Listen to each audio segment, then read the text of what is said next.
Right, what about this then? A more fun one to talk about, in my opinion, is the TSM roster.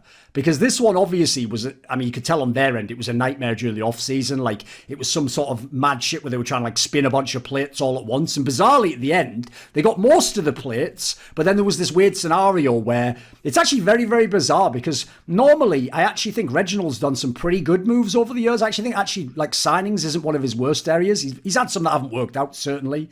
But, you know, he's signed a lot of good players over the last few years. And as a result, they've had some decent results. But one part I found very bizarre about this was that it basically was heavily implied behind the scenes that they did want Doublelift initially, but then they themselves as an org almost got butthurt that he said no and that he was going to leave. So then they went and got the player he demanded and then said, you can't play. Like, is this like a 14-year-old girl's birthday party? Like, what? I can't believe that's how you run an org. Like, if that's even vaguely plausible, that is bizarre to me. And it has to be plausible because either they didn't want Doublelift, in which case, what is even all that story?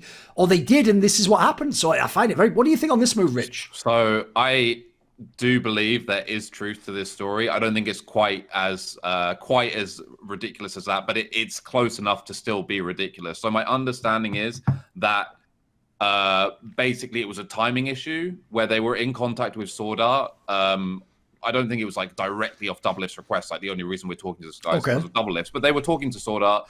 Doublelift made it very clear that this was the guy that he wanted, and then it reached the point where they thought the deal wasn't going to happen with Sword Art.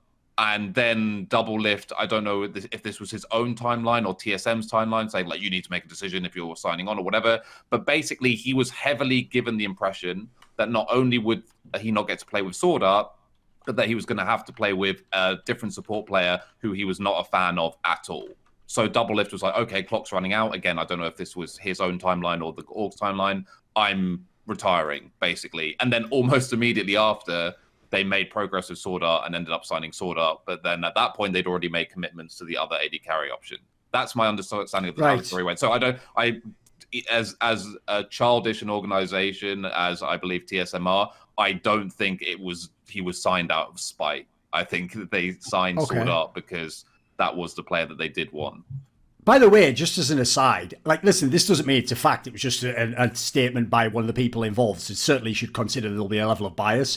Doublelift himself, when he did his video where he explains what's happening, which if you've ever watched them, by the way, look like someone just being interrogated who has no clue what the questions are before. Because it's so obvious that, listen, I've interviewed this guy many times. I can tell when someone's actually like, you know, saying what they've thought about and it's something like repeated or if they're just making it up off the top of their head. Like, he just wings together excuses. His excuse was hilarious, Rich, because it makes it go right back into the territory of parody, where when he described the pallet guy, the one you're referring to, the other support, the Vietnamese support who was part of Gigabyte Marines back in the day, basically he said something along the lines of, like, I actually think he's really good. In fact, I'm the one who suggested him, but I didn't want to play with him because he doesn't have very good English. It's like, mate, you're all over the place. Fucking hell, mate. Like seriously, you're like an anti-agent to your own career. What is this? Like,